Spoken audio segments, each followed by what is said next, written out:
Twin islands are not an aesthetic choice. They are the desperate architectural solution to a massive exhaust problem.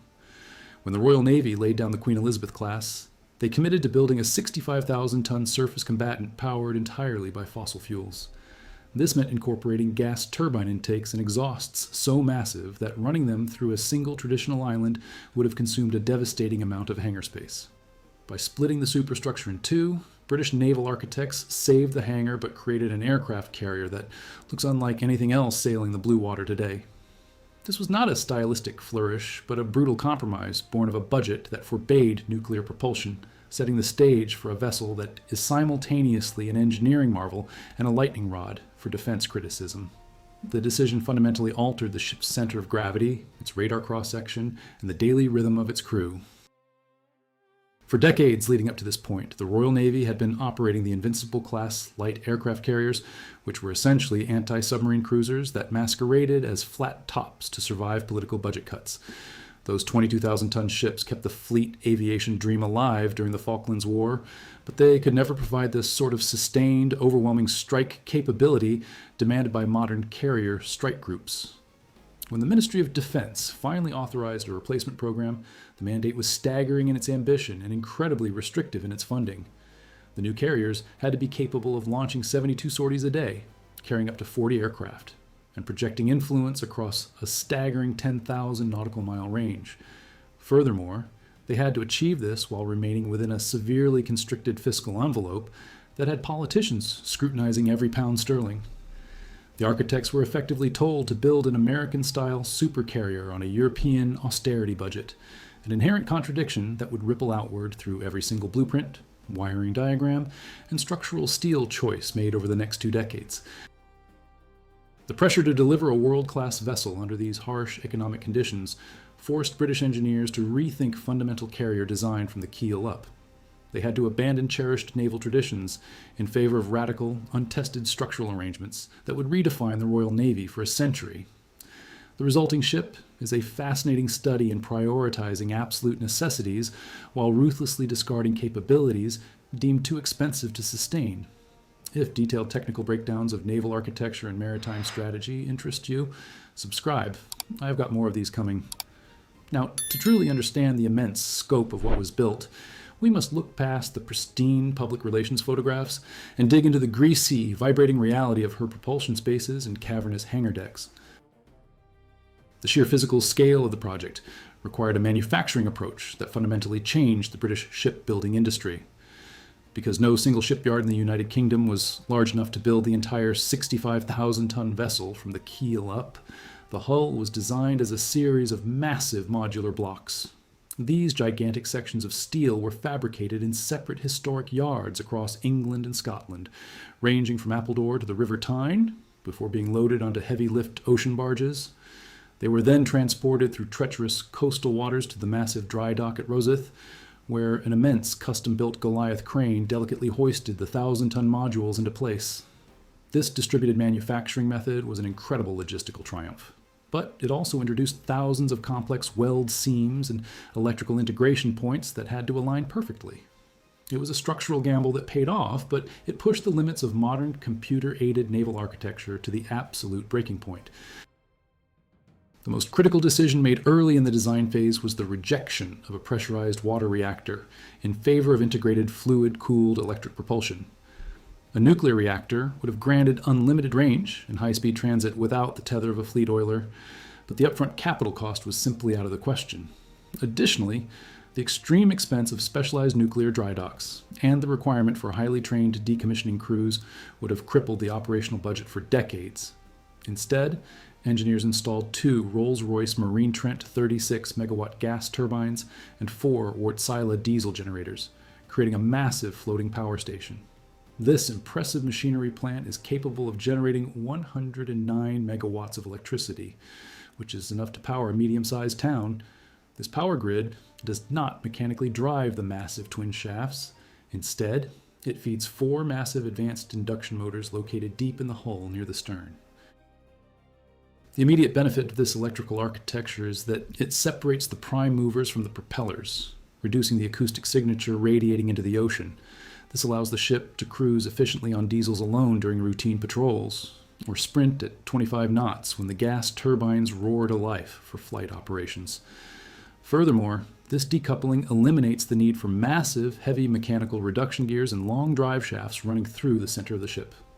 By removing these physical mechanical linkages, the engineers freed up thousands of cubic meters of internal volume that was subsequently repurposed for storing vast quantities of aviation fuel and heavy weapon magazines. However, relying on massive gas turbines meant dealing with their insatiable appetite for oxygen, directly leading to the aforementioned twin island design that physically dominates the ship's profile. Splitting the superstructure into two separate towers permanently altered the traditional layout of the command spaces and the rhythm of bridge communication. The forward island is entirely dedicated to ship navigation and day-to-day maritime operations, housing the captain on a bridge that features massive floor-to-ceiling blast windows. These heavy windows provide the helmsman and the officer of the watch with an unprecedented, unobstructed view of the bow and the churning ocean ahead. Perched directly above this navigational bridge is the BAE Systems Artisan three-dimensional medium-range radar, which spins tirelessly to provide air traffic control and track inbound aerial threats.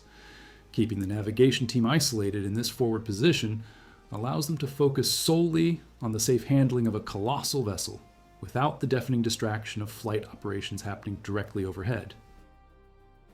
Meanwhile, the aft island serves as the equivalent of a highly specialized floating airport control tower, heavily focused on flight deck management and aircraft recovery.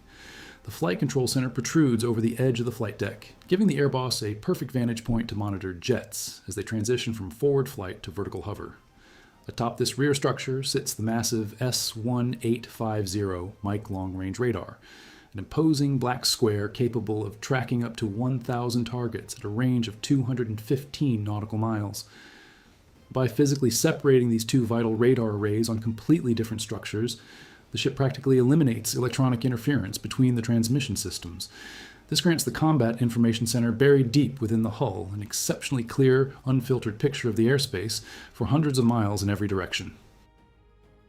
But of all the engineering choices made on the Queen Elizabeth class, none has drawn more ire, confusion, and passionate defense than the colossal steel ramp dominating her bow. For decades, the gold standard of carrier aviation has been the catapult-assisted takeoff but arrested recovery system, utilized almost exclusively by the United States Navy and the French Navy. Catapults allow a ship to launch heavily laden strike fighters and critical early warning aircraft with massive payloads of fuel and weaponry, regardless of the ambient wind conditions. The British initially explored fitting an electromagnetic aircraft launch system to the Queen Elizabeth, but the sheer integration costs and the electrical grid redesign required threatened to bankrupt the entire procurement program. Left with no other viable financial option, the Ministry of Defense doubled down on short takeoff and vertical landing capabilities. This singular financial decision dictated the procurement of the F-35B Lightning II strike fighter and mandated the construction of a 12-degree ski jump ramp. This ramp is not merely a piece of upwardly curved steel bolted to the deck. It is a meticulously engineered launch sequence that fundamentally alters the physics of the aircraft.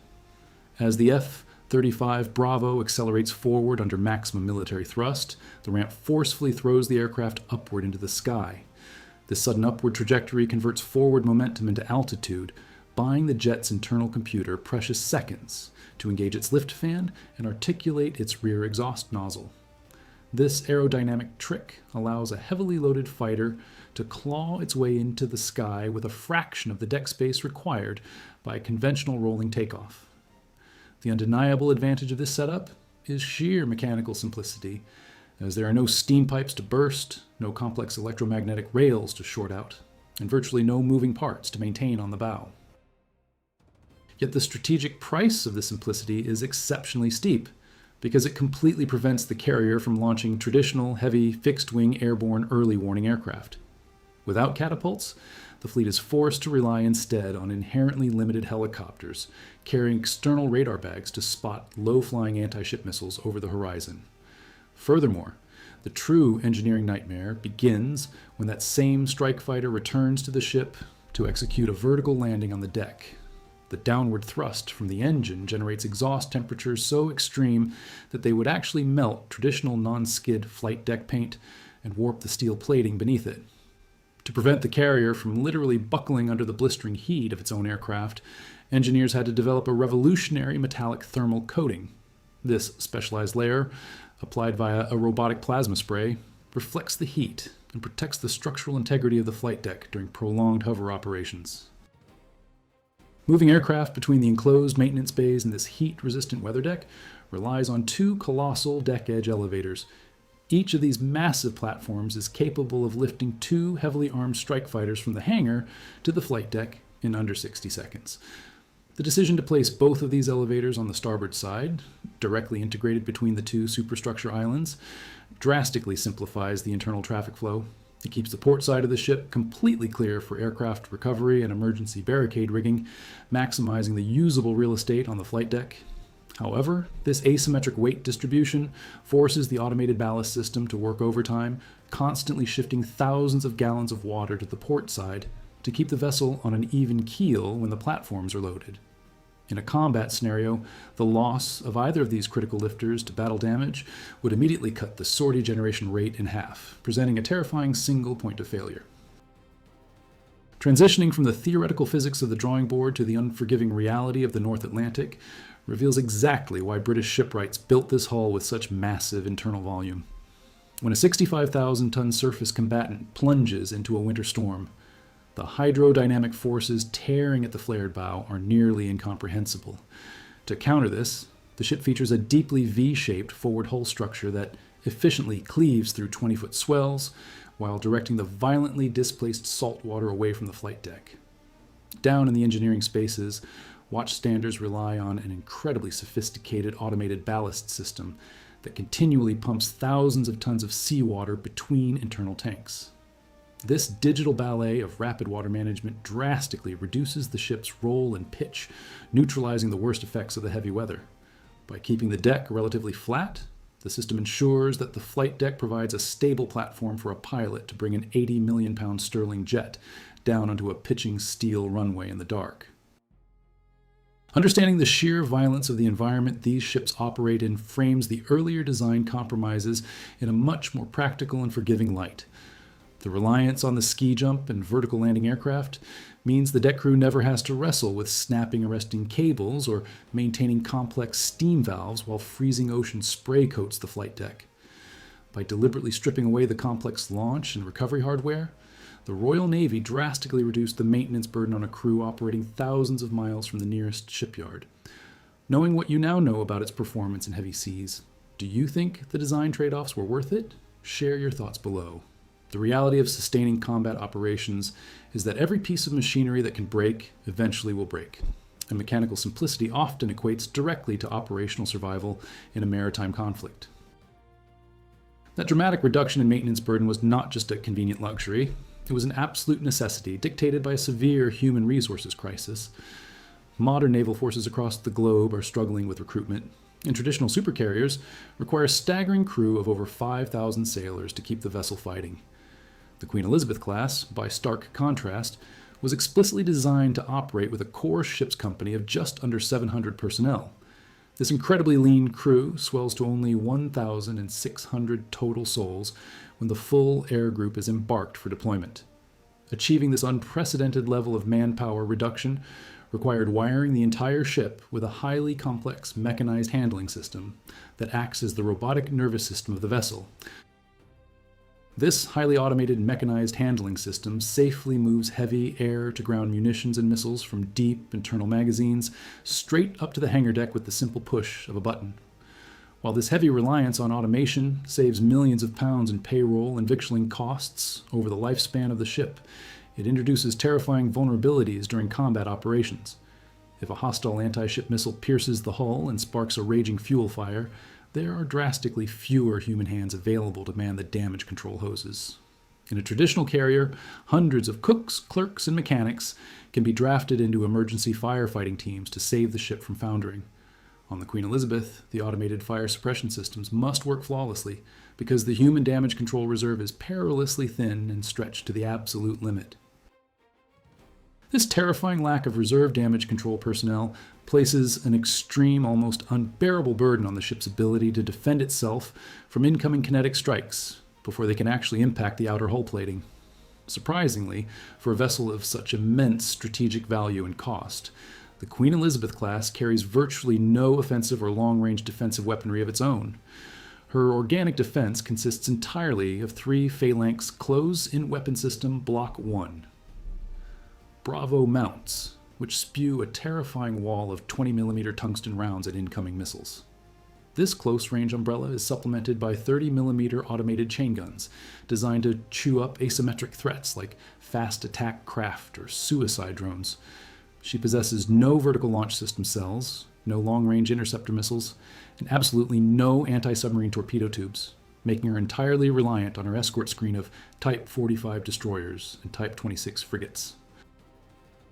This minimalist defensive doctrine essentially treats the carrier as an undefended floating airfield, betting the entire survival of the capital ship on the flawless performance of the surrounding fleet. Even more alarming than the threat of incoming airborne missiles is the unseen terror lurking beneath the thermocline, a domain where the massive carrier is acutely vulnerable. The ship is fitted with a bow-mounted medium-frequency sonar primarily designed to detect incoming torpedoes and underwater obstacles, but it completely lacks a long-range towed array sonar system for hunting stealthy attack submarines. When navigating through strategic choke points, the acoustic signature of her massive propellers and churning wake acts like an underwater lighthouse for hostile diesel-electric submarines. To mitigate this glaring weakness, the carrier relies entirely on an invisible shield provided by Merlin anti-submarine helicopters, which dip their active sonar arrays into the ocean to ping for lurking contacts ahead of the strike group. If a silent adversary like a Project 941 Akula submarine were to slip past this outer helicopter screen and the accompanying frigates, the carrier would have almost no internal capability to track the predator before the devastating impact of a heavyweight torpedo. Therefore, the ultimate justification for fielding this vast, lightly armed, conventionally powered behemoth rests entirely within her cavernous hangars and the lethal payload of the F-35B Lightning II.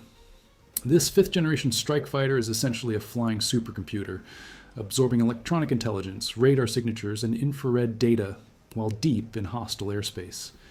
It then fuses all of this complex battle data together and broadcasts that comprehensive picture down to the carrier's command center via secure data links. The aircraft acts as the eyes, the ears, and the extremely sharp teeth of the entire carrier strike group, projecting influence hundreds of miles inland. The unique capability of the Bravo variant to hover and land vertically means the carrier does not need to constantly turn directly into the wind to recover aircraft. This is a massive tactical advantage, as traditional catapult carriers are historically forced into predictable, easily trackable straight-line maneuvers during flight operations, making them vulnerable to submarine ambush. By utilizing the shipborne rolling vertical landing technique, British pilots can return to the ship carrying heavier loads of unexpended, expensive guided munitions. This prevents the wasteful practice of dumping millions of pounds worth of smart bombs into the ocean simply to achieve a safe vertical hover weight.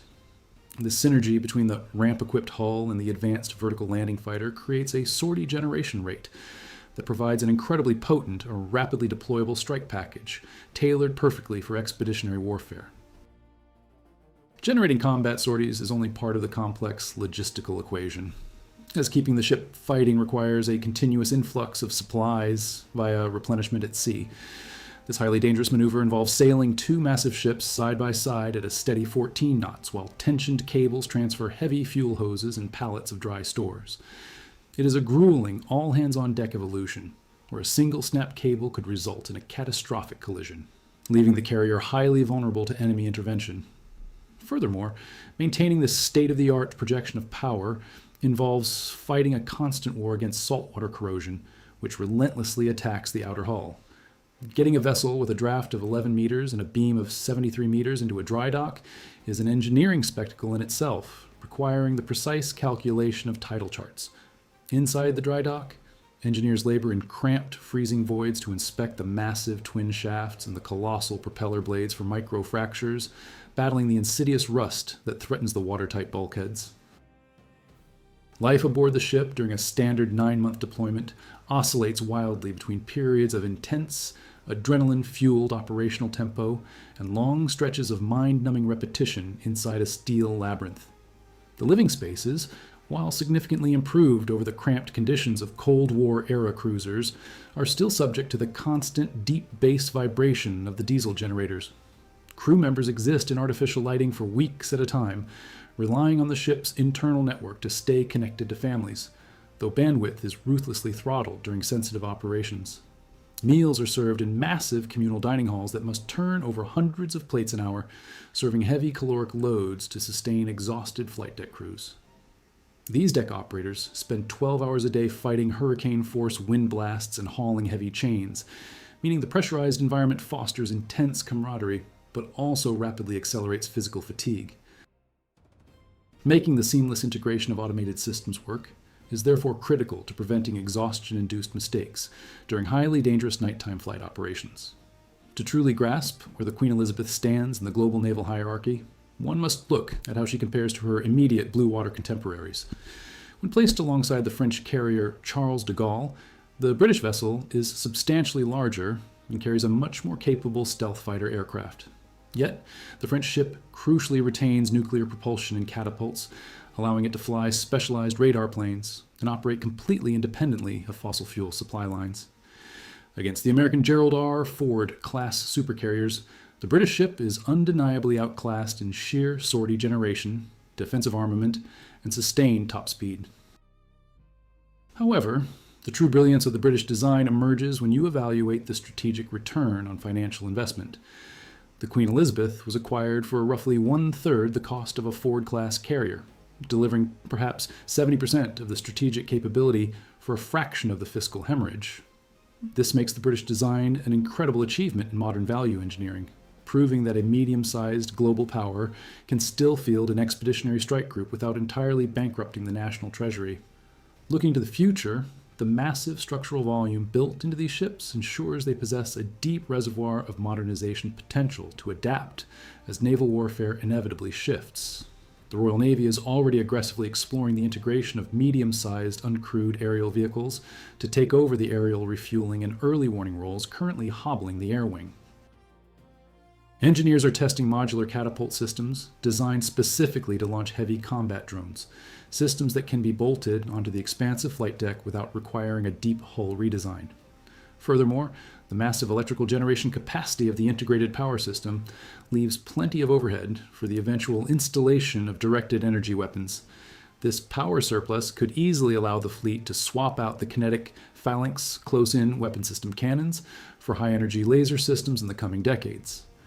This inherent adaptability guarantees that the hulls will remain relevant and highly lethal long into the middle of the 21st century, even as hypersonic anti-ship missiles and autonomous submarine threats proliferate across the globe. If you found this analysis useful, a like helps more people discover these deep dives. Thanks for watching.